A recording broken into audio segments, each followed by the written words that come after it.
Hi friends అందరికీ. అందరూ ఎలా ఉన్నారు? అందరూ బాగున్నారా? ఈరోజు మనం కుడుములు ఎలా తయారు చేసుకోవాలో చూద్దాం. కుడుముల కోసం మెయిన్‌గా కావాల్సింది వరిపిండి, ఉల్లాకు, కొత్తిమీరాకు, ఎల్లాకు ఇవన్నీ కావాలి ఖచ్చితంగా. ఇవన్నీ ఉంటేనే టేస్ట్ బావుంటాయి.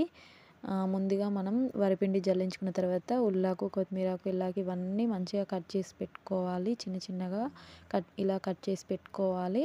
కట్ చేసి పెట్టుకున్న తర్వాత మనం మిర్చి అనేది మంచిగా రోట్లో వేసి కచ్చపచ్చగా దంచుకోవాలి.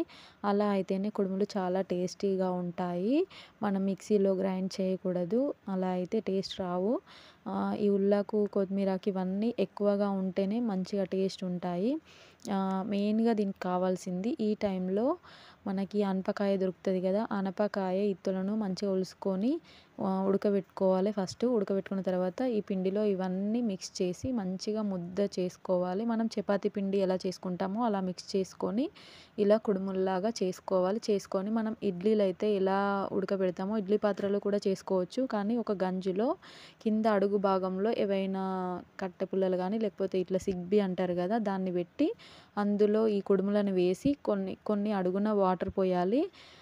ఇవి వేసి మంచిగా మూత పెట్టి ఉడికించాలి. అంతే చూడండి ఎలా ఉడుకుతున్నాయో. నేను తీసి చూపిస్తున్నాను చూడండి. సేమ్ ఇడ్లీల టైపే చాలా అంటే చాలా బావుంటాయి. వెనకట మన తాతలు, ముత్తాతలు అందరూ ఇవే తినేవాళ్ళు. ఈ టైంలో అనపకాయ దొరుకుతది కాబట్టి అనపకాయ ఇత్తులతోని చేసుకుంటే చాలా అంటే చాలా బావుంటది. నాకైతే మస్తు ఇష్టం.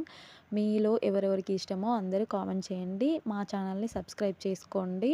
ఇలా వీటిపైన మంచి ఆయిల్ గానీ, నెయ్యి గానీ వేసుకొని తింటే ఇంకా చాలా అంటే చాలా బావుంటాయి. ఇక్కడ చూడండి మా పాప, మా బాబు వాళ్ళు, మా హస్బెండ్ కూడా తింటున్నారు. నాకైతే చాలా ఇష్టం. మీకు కూడా ఇష్టమా లేదా కామెంట్ చేయండి ప్లీజ్.